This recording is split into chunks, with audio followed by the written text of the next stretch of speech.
자, 얘들아, 거기 몇 페이지죠? 40. 딱 40이네요? 네. 자, 봅시다.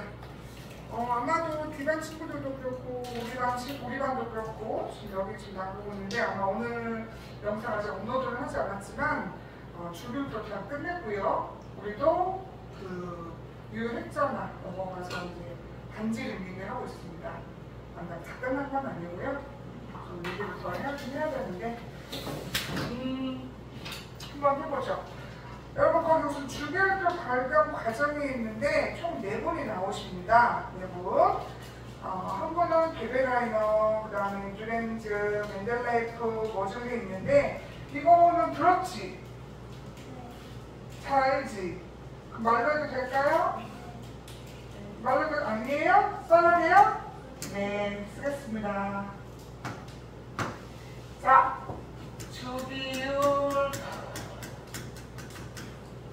주기율 표의 발견 과정.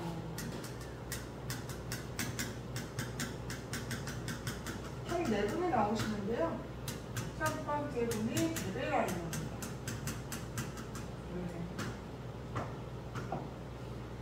이 베베라이너는 그 당시에 발견된 원소를 원자량이라는 걸 기준 삼아가지고, 즉 한마디로 실제 뭐 진양화 시켜갖고 나오는 그 값들을 추적을 해서 한 건데, 물론 우리가 지금 현재 배울 때는 상대적으로 배우지만, 그 당시에 이제 기준 삼아갔을 때 양적인 걸로 해가지고 낮은 것부터 높은 순으로 비교를 한 거예요.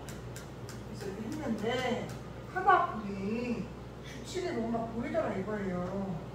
어떤 규칙이 보이냐, 예를 들면 그냥 막 큰 게 아니고 화학적 성질이 비슷한 것끼리 묶되 그거를 원자량 기준으로 나열한 거예요. 뭐라고? 화학적 성질이 뭐한 것끼리? 비슷한 것끼리. 예를 들면 리튬, 나트륨, 칼륨, 우리가 알죠? 요즘 이거 알칼리 금속이라는 걸 알아요. 근데 그 당시에도 얘네가 성질 비슷한 걸 이 사람이 찾았어. 얘가 3번이고 11번, 19번인데 요 소녀들의 성질 비슷하다는 걸 알았고, 얘네들을 원자량 기준으로 이렇게 나열하는 거예요. 그랬더니 어머나, 얘 원자량과 얘 원자량 더한다면 나중에 얘 또 얘가 나오더라 이거예요. 그 사람이 잘 찾은 거야, 안 찾은 거야? 그쵸? 잘 찾은 거죠. 규칙도 찾고, 지금 오늘날 우리가 해당하는 주변에 해당하는 것들도 미스매치 하지 않게 옳게 지금 배우를 한 거잖아요. 그죠? 그래서 이 사람부터 우리가 주기율표 발견 과정 시작적으로 보고요. 그 다음에 그러면 이 사람이 어떤 걸 했느냐, 이 사람이 어떤 그 주기율표에서 어떤 역할을 했냐면, 족이라는 개념을 처음 어떻게 보면 언급을 한 거죠. 이 족이 뭐였냐면 성질이 유사한 것끼리 묶어내는 거거든요. 이 족 개념을 처음 사람이 이 사람이었어요. 그래서 여러분 거기 베베라이너에도 좀 나와 있는데 3개씩 묶어서 분류했다. 그래서 이거를 무슨 설? 새쌍 원소설이라고도 해요. 새쌍 원소설. 3개씩 이렇게 묶은 거죠. 쌍으로.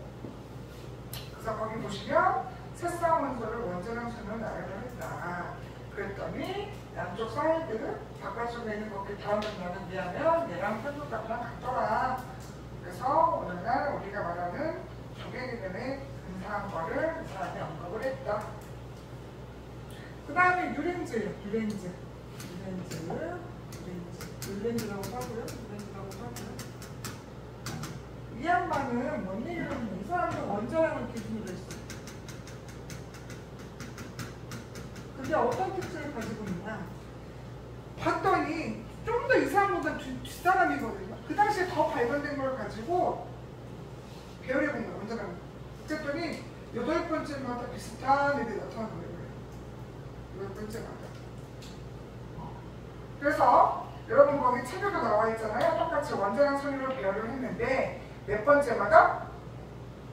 8번째마다 성질이 유사한 것들이 나타난다. 이 소리를 뭐라고 하냐면 옥타브설 그래요. 옥타브가 무슨 뜻이라고 했지? 8번? 옥타브가 8이야. 여러분 한 옥타브 그 음악에서 쓰는 그 옥타브 있잖아요. 도레미파솔라시 거기가 7인데 그 다음에 도 왔을 때 똑같은 또 도잖아. 물론 높은 음이긴 하지만. 그죠? 그래서 그걸 우리가 한 옥타브라고 하잖아요. 맞냐 안 맞냐? 똑같아요. 그래서 8번째마다 비슷한 게 나타나면 찾았고 이 사람은 보면 어떤 도움을 줬냐? 어떤 도움을 줬냐? 줄이라는 개념을 갖고 와.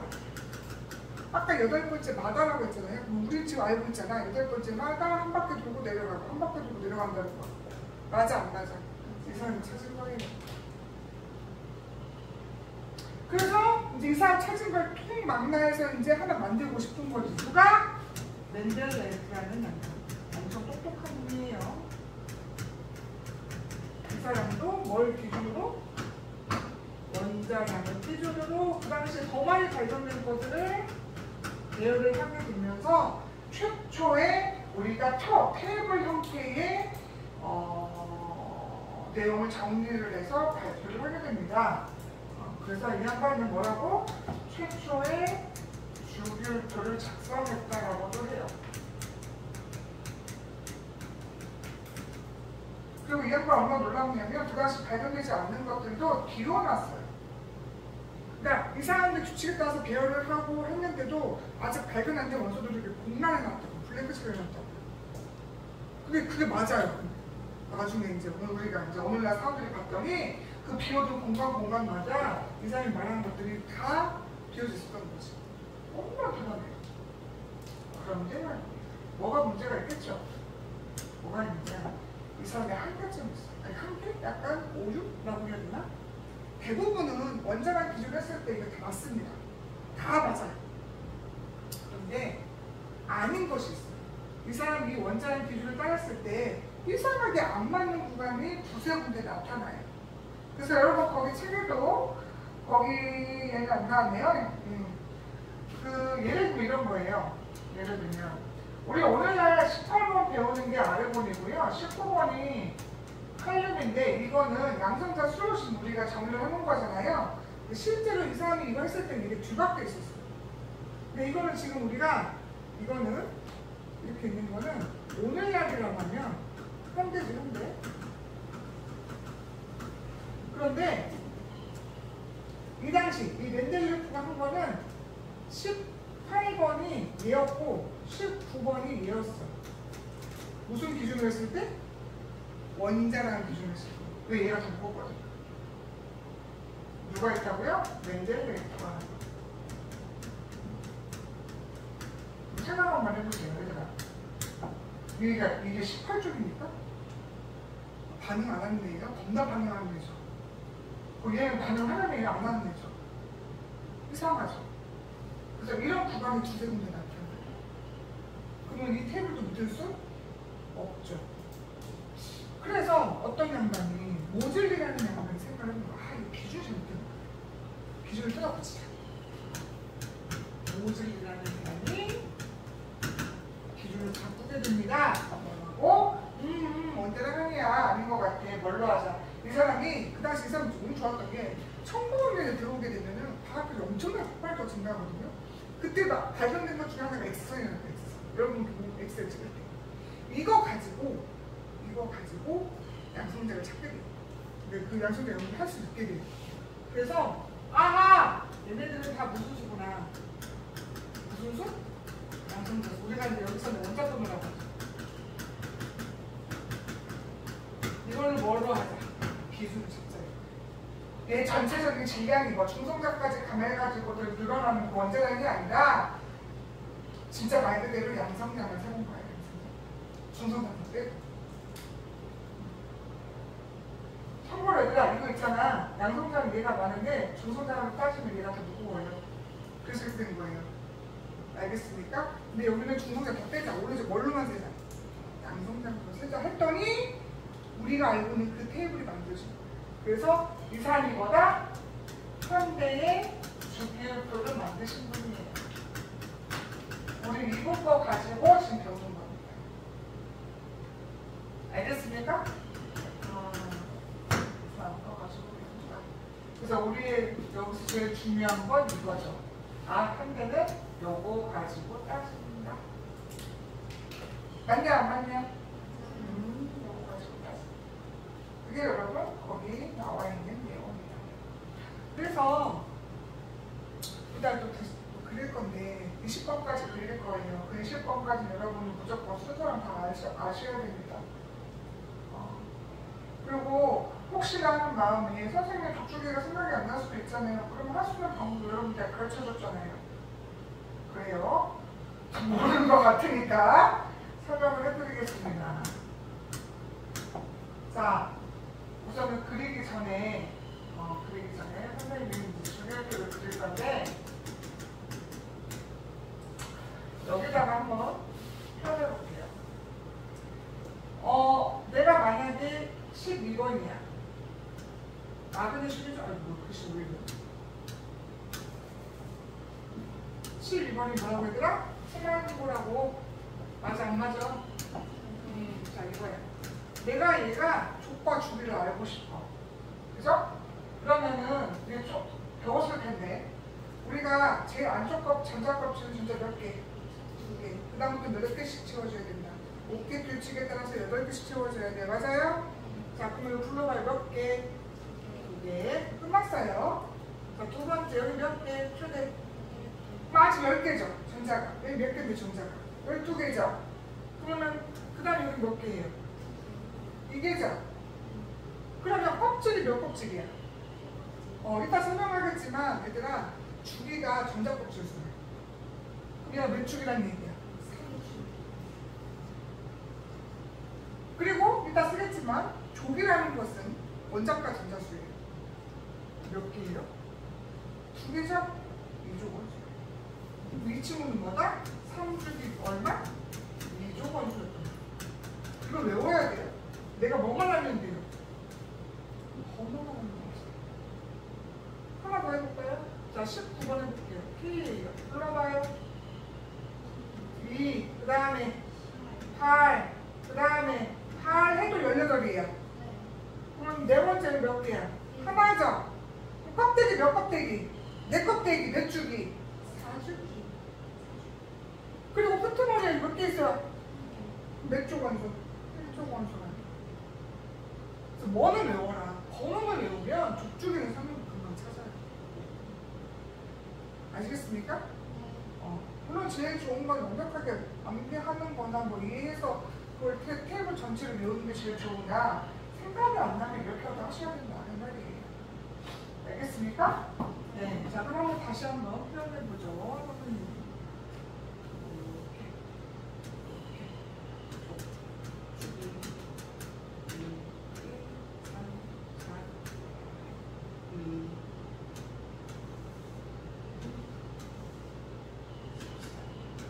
참고로 3부터 12족은 없어요.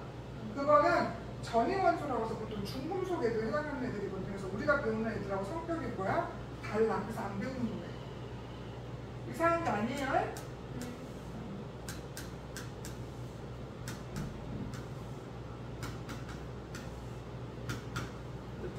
그리고 여기는 수소, 헬륨, 리튬, 헬륨, 한수,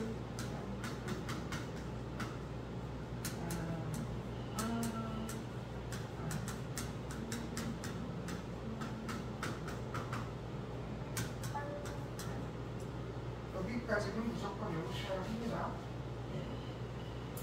자, 그러면 한 번에 이제 해보죠. 아까 말한 대로 이 쪽은 뭘 뜻한다고요? 원자과, 전자. 자, 하나, 둘, 셋, 넷, 다섯, 여섯, 일곱인데 다만 18쪽은 8개가 아닙니다. 얘는 원자과 전자수를 뭐라고 한다? 빵이라고 합니다. 왜? 전자 8개 있긴 한데 얘 결합 안 하거든요. 결합 안 하면 원자과 전자 아닙니다. 그냥 최연합 전자라고 해요. 제일 바깥쪽에 있는 전자라고만 하지 우리 손에서 배운 원자과 전자는 P다 아니다? 아니고 그냥 명이라고 하셔야 돼요. 얘를 제한 나머지 1, 2, 3, 4, 5, 7이라고 생각하시면 돼요. 네? 네. 그 다음에 주기는 무슨 껍질수? 전자 합순수. 아까 선생님 여기 와이파이 전소리 요 부분 있잖아. 요 녀석들이 무슨 수? 전자 합순수였던 거야. 네? 그래서 1주기, 2주기, 3주, 4주 총 7주기까지 있는데 우리 20번까지 4주기만 하시면 되죠. 됐습니까? 자, 그 다음에 여기서 금속, 우리 20번까지 배웠는데 20번 중에서 금속을 찾아야 되는데요. 금속이 딱 7가지 있어요. 7가지. 어디냐? 여기. 딱 요 7가지만 금속 원소라고 취급하시면 됩니다. 선생님, 중금속도 있다고 들었는데요. 네, 보통 14조 친구들이 중금속이에요. 준금속은 무슨 뜻이냐면 금속과 비금속 원소의 중간적 성질을 띠고 있는 거야. 근데 그건 어쨌든 뭐는 아니야. 금속은 아니잖아요. 맞냐 안 맞냐? 그래서 여러분은 그냥 금속과 비금속 이렇게 구분하시는 것이 편하겠죠. 맞아 안 맞아? 물론 여러분 거기 40페이지 하단에 보시면 중금속이라고 이렇게 원색이냐 연두색이냐? 중소, 규소, 게르만유, 비소 이렇게 하고 쭉쭉쭉 나와 있잖아요. 그런 친구들이야. 주로 반도체 쓰는 친구들이에요. 반도체 쓰는 말 그대로 반도체잖아. 그렇기 때문에 어쨌든 걔네들은 금속이 기다 아니다. 아니에요. 특히 여기 조심하세요. 여기 많이 낚이더라. 내가 이런 말 안 했나? 얘를 꼭 금속 부르는 애들이 있어요. 아니 왜냐면 알루미늄은 들어가 있으니까 왠지 얘도 들어가 있을 것 같거든. 안 그럴 것 같죠? 나중에 나도 모르게 틀려요. 또 어디 틀리는 줄 알아? 이따 설명하겠지만 이게 수소도 이상해요. 왜? 일종에 있긴 하지만 얘네들처럼 금속이 아니거든. 그래서 이따가 설명하는데 이게 알칼리 금속 계열이라고 하는데 얘는 제외하셔야 돼요. 얘는 뭐 해야 된다? 제외해야 된다. 근데 또 그렇게 낚여요. 왜 내가 아는 거다 풀다가 틀린다고. 흥분을 가라앉히 릴렉스한 상태로 푸셔야 됩니다. 됐나요? 그럼 나머지는 아까 중금속 몇 개 제외하고 여기서 중금속 있는 이제 붕소랑 규소나 이런 애들이겠죠. 나머지는 다 비금속에 생각하시면 돼요. 됐습니까? 그럼 어떤 특징을 가지고 있느냐? 금속 애들은 기본적으로 1족, 2족, 13족이잖아. 그러면 이온이 됐을 때 주로 전자를 잃어요. 생각 한번 해보세요. 얘가 1족이야. 8개 채워야 돼. 7개 어디서 얻어와? 체결하다 뭐 하는 게 나아? 버리는 게 낫지. 맞냐 안 맞냐? 그래서 이 친구는 일반적으로 전자를 뭐 한다? 잃어요. 그래서 무슨 이온이 된다? 양이온계를 성능하고 있어요. 그리고 여러분 알다시피 열과 전기 전도성도 가지고 있지. 뭐도 가지고 있어? 열과 전기 전도성도 가지고 있어. 이 전기도 잘 통하고요. 그래서 여러분 라면 끓여 먹을 때 스테인리스 젓가락 잠깐 놓고 화장실 갔다 오면 겁나 뜨겁잖아요. 말해 뭐해. 그지? 그리고 잘못하다가는 나도 막 뒤잖아요. 그지? 그래서 이런 것도 가지고 있고 대부분 또 고체죠? 얘들아? 물론 예외도 있어요. 여기 나와있지 않지만 수온이라고 해서 가장 유일한 액체 금속이 있습니다. 근데 참고로만 알아주시고 대부분은 뭐다? 고체라고 알아주시면 될 것 같아요. 그래서 여러분 거기 밑에 보시면 금속 원소의 분류해가지고 여기 좀 나와 있잖아요. 맞아 안 맞아? 그리고 이거 나중에 나오는 건데 3단계 사실 나와. 3단계 나와서 언급을 안 하고 싶은데 있으니까 설명하는 겁니다. 뭐가 있냐면 전성과 연성이 있다고 합니다. 이게 뭐냐면 여러분 그 집에 있는 젓가락이나 국자 같은 거 보세요. 그거 할 때 그 모양의 틀에 붓거나 해갖고 두드려서 만든 거란 말이에요. 이렇게 막 원한 것들 다 이렇게 갈아가지고 맞지? 근데 그렇게 두드리고 하는 동안에 걔가 깨집니까? 안 깨지죠. 계속 그 열받은 동안 두드리면 더 늘어나죠. 맞죠? 그게 전성이에요. 뭐냐면 전성은 쉽게 말하면 내가 힘을 가하잖아요. 그러면 얇게 퍼지는 걸 말해요. 연성은요 길게 뽑아내는 걸 말해요. 그럼 하나 얘기해 볼게요. 여러분 알루미늄 코일이죠, 코일. 얇죠? 그 알루미늄 맞아요, 안 맞아요? 맞아요. 그래서 맞아. 또 얇죠 되게. 그 대표적인 전성의 이유. 그러니까 쉽게 금속이 찌르잖아요. 그죠? 얇아가지고. 금박도 마찬가지잖아요. 그치? 연성은 뭐냐면 젓가락 생각하시면 돼요. 끼다랗잖아요. 근데 그거 만드는 동안에 안 끊어지잖아요. 그치? 부셔지는 게 아니잖아. 늘어나는 거지. 맞아 안 맞아? 이걸 전성과 연성이에요. 이게 다 가지고 있어요. 그래서 형태를 내가 자유자재로 뭐 할 수 있대? 변형이 가능한. 왜 그런지는 나중에 나와요. 이해하십니까? 그래서 거기 나와 있어서 선생님이 설명을 한 거고요. 반면에 무슨 원소들? 나머지 친구들이죠. 나머지는 뭐야? 그리고 이제 비금속, 물론 중금속 빼고예요. 비금속 친구들은 얘랑 거의 반대로 생각하시면 돼요. 뭐야? 전자를 이 친구들은 주로 뭐예요? 얻어요.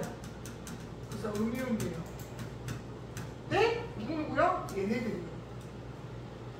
선생님은 18쪽도 비금속인데 나 알아요. 하지만 18쪽 제외하셔야지. 남하고 반응 안 하는 친구들이니까.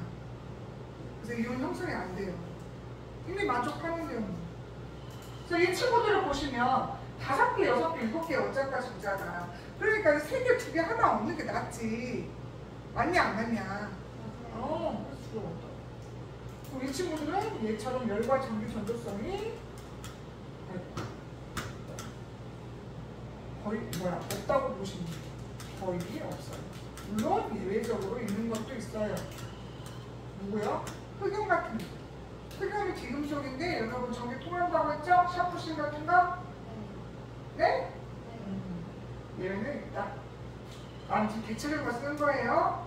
그리고 얘네들은 전성과 연성이 없어요. 그냥 부셔져요.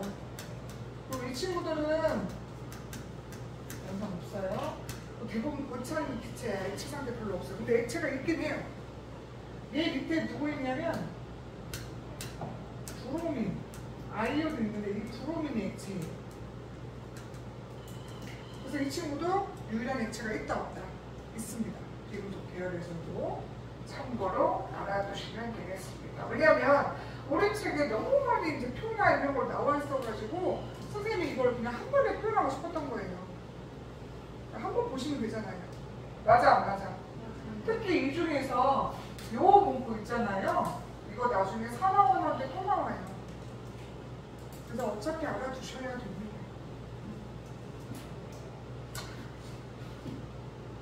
자, 그 다음에 또 이제 누구라 할 거냐? 이제 동족 원소, 즉 대표적인 특징을 갖고 있는 그 그룹들이 있거든요. 그 그룹의 명칭을 알려줄 건데 첫 번째 나오는 게 얘입니다. 얘가 누구냐면 알칼리 금속이에요. 알칼리 금속. 말 그대로 금속이에요. 근데 금속 중에서 제일 가능성이 커요. 그러니까 얘네들에 비하면 얘네들 엄청 세다고. 얘네들은 그냥 물에만 던져도 막 터져요. 그 정도입니다. 근데 어떻게 또 그러냐 경향을 보느냐, 아래로 내려가면 내려갈수록. 아시겠습니까? 그리고 알칼리 금속을 떠나서 금속 중에서도 최대한 왼쪽으로 가면 갈수록 가능성이 높아지는데 우리가 배운 20번 중에서는 얘가 제일 가능성이 크겠죠. 그래서 20번 중에서 가장 큰 가능성이 가장 큰 금속 원소는 누구다? 한중이에요. 얘 미쳐요. 얘는 여러분 욕조에다 물 받아놨잖아요. 내가 요만한 거 왜죠? 그냥 요만한 거 이렇게 돌같이 생기게 던지죠? 욕조 다 깨져요. 물하고 반응해서. 물하고 폭발적으로 반응해요. 반응성이 너무 커서. 그래서 그거 여러분 나중에 찾아보시면 알겠지만 외국인이 그 실험을 합니다. 그래갖고 욕조에다 집어던지고 냅다 도망가요. 진짜 막 나 살려라고 도망가. 근데 그 차이가 10초도 안 걸려요. 10초도 안 걸려 갑자기 5, 4, 3일 하다가 갑자기 뻥 하고 터져요. 근데 욕조가 다 깨져요. 선생님도 옛날에는 이거 가지고 실험했거든요. 진짜 이렇게 콩알탕 같이 잘라가지고 했는데 그것마저도 터지듯이 얘가 미친듯이 터져요. 아까 내가 옛날 얘기도 했을 텐데 모 고등학교 남학교 애들이 선생님이 안 보는 사이에 덩치 이만한 걸 집어넣었어요 수조에. 근데 여러분 알다시피 우리 간격이 한 3.5m 정도 되거든요. 여기 높이가. 근데 책상이 여기 있을 거 아니야. 여기다 수저 놓고 가능했을 거 아니야. 이게 팍 터져갖고 여기 빵 뚫어버렸어. 어떻게 뚫려졌어요.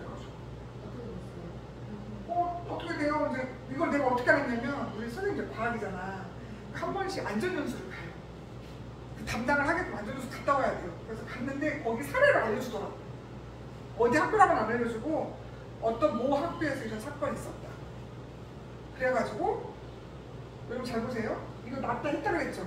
여러분 시험 지금 못해요. 왜 못해요? 위험해서 못해요. 얘네 안전상의 의심은 못해요. 엄청나게 얘네가 가능성이 뭐해서 커서. 근데 우리 때는 그런 게 없었잖아. 매뉴얼이 별로 없었잖아. 그래갖고 이게 실험실도 아니고 이 교실에서 교실에서 지금도 충격적이었어. 진짜 막 털어가 붙어요. 진짜 불꽃놀이에요. 그래갖고 선생님들이 앞에서 그때 화학 선생님이 앞에서 조금씩 잘라주셨어요. 진짜 이만큼씩. 그리고 그 손으로 갖고 가면 안 돼요. 반드시 집게로 이렇게 들고 이렇게 떨어뜨려야 돼요. 손에도 반응을 해요. 내가 변색되고 이러거든요. 그래서 어지간하면 손으로 만지지 말고 장갑 끼고 이걸 해야 되는데 그 당시에 장갑이랄 게 없어. 그냥 잡기 하고 이렇게 하는 거지. 여기서 했다니까요? 여기서? 저기서 한 게 아니라? 그래서 이쪽에 알칼리 금속인데 단 얘는 뭐다? 제외하셔야 돼요. 나는 금속이 아니니까. 근데 그렇게 낫게요. 이렇게 말해도. 아까 수업 들었던 친구들 알 거야, 그지? 이거 맞아 틀려 했더니 맞아요, 그러고요. 막 그랬거든요. 자, 그럼 여기 보세요. 그러면 얘는 금속 중에 짱이야. 그럼 비금속 중 짱도 있을 거 아니에요? 비금속은요, 제일 반응성 큰 애가 얘예요. 근데 얘 이름을 뭐라고 하냐면 비활성이라고 해요. 할로젠 원소라고 해요. 뭐라고 한다? 할로젠 원소라고. 혹은 할로젠 원소라고 해요. 이 빨간 부분. 그래서 요 라인이 있는데, 라인이 있는데 얘네들은 오른쪽으로 가고 위로 올라가면 올라갈수록 가능성이 커져요. 그럼 누구야? 플로린이 20번 중에서 가장 큰 반응성이 겁나게 큰 비금속 원소예요. 18쪽은 찾으시면 안 돼요, 얘들아. 18쪽은 왜? 원래 반응 안 하고 되게 안정적인 친구들이잖아. 얘네 보시면 안 돼요. 여기 17쪽. 그래서 여기가 가장 가능성이 뭐하다? 크다. 어디 중에서? 금속 원소 중에서. 반면에 얘는 비금속 원소 중에서 가장 뭐하다? 크다. 가능성. 그래서 이게 문제집마다 어떻게 나오냐면 얘는 비금속성, 얘는 금속성이라고 나와요. 그 말이에요. 금속 중에서의 성향을 뜻하는 거잖아요. 맞아, 안 맞아? 이렇게 해서 찾으시면 돼요. 그 다음에 얘는 무슨 원소라고 그랬죠? 아니, 무슨 족이라고 그랬죠? 비활성제. 비활성제는 말 그대로 비활성한 얘기는 남들하고 반응한다, 안 한다? 안 한다. 되게 안정적인 친구들이죠. 그래서 심지어 분자, 빛에 있는 얘들아 분자잖아. 얘는 지금 혼자 다녀요. 몇 개 밑에 2, O2, H2 이런 게 없어요. 그냥 H2예요. 지금 혼자 다닌다. 반응하지 않고 지금 혼자. 네온도 어떻게 써야 돼요? 네온하고 밑에 있어요? 안 써. 그럼 네온만 쓰시면 돼요. 그런 친구들. 알겠습니까? 이렇게 해서 여러분 내가 40페이지 다 정리한 거예요. 이걸 따로따로 보면 더 헷갈려요. 그냥 한 테이블을 그려놓고 여러분이 그래 저기 이걸 뜻한다 그랬어 이렇게 보시라고요. 알겠습니까? 그러면 하나 우선은 가볍게 하나 해보죠. 여러분 어디 계시면 되냐면 41페이지 5번 봅시다. 5번. 자, 이런 문제가 나오면 찾아야지. ABCD가 누군지 찾아야지 얘들아. A 누구예요? 써보세요. A 누구냐 얘들아? 수소죠? 5번이에요. 5번. A는 뭐다? 수소다. B는 누구예요? 외우셔야 돼요. 산소예요. C는 나트륨이고요. D는 연면의 염소예요.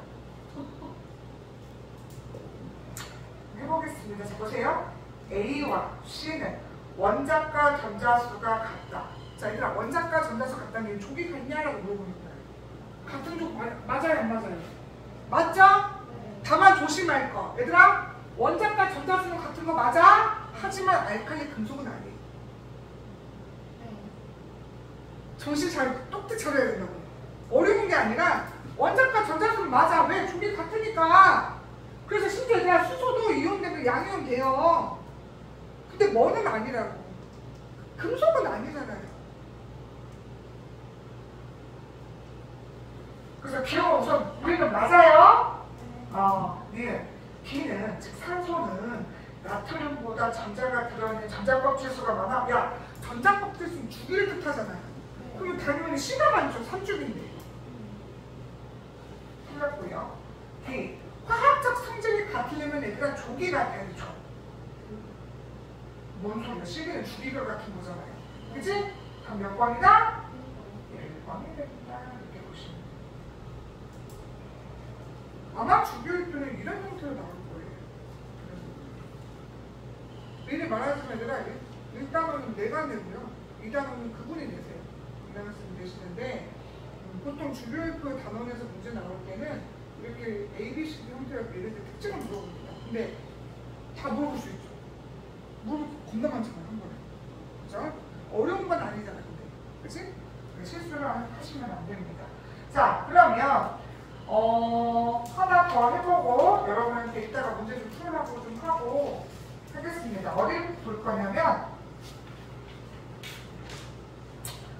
넘어가 보세요.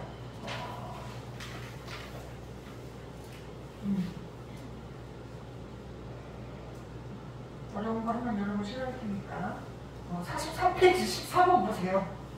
어차피 할 건데 14번 보세요. 자, 또 찾아보자 얘들아. A 누구예요? 수소입니다. B는 리튬이에요. C는 네프필라. F예요. F. 플로린. 그 다음에 D는 마그네슘. E는 인이에요. 인. P. F는 네, 염소예요. 자, 그럼 B요. 금속 원소 찾으래요. 내가 20번까지 금속 원소 몇 개 있다 했어요? 7개 있어요. 근데 여기서 몇 개 있어요? 여기 보세요. 몇 개 있어요? 그죠? 그럼 어디? 틀려버리죠. A 안 들어가요. 맞습니다. 예. 전자껍질수가 3. 아, 주기가 3. 3개 맞네요. D는 가장 가까운 전자껍질의 전자수가 7인. 아, 이거 17쪽 원소죠. 17쪽.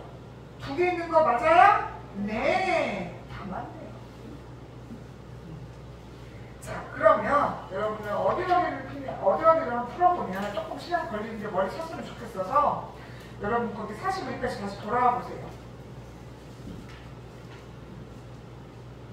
거기 2번, 그 다음에 4번. 풀어보라고요. 좀 시간 줄 거라고. 잠깐 체크 좀 하고요. 그 다음에 8번. 그리고 참고로 8번에다 발표하시면 되고요. 그 다음에 10번,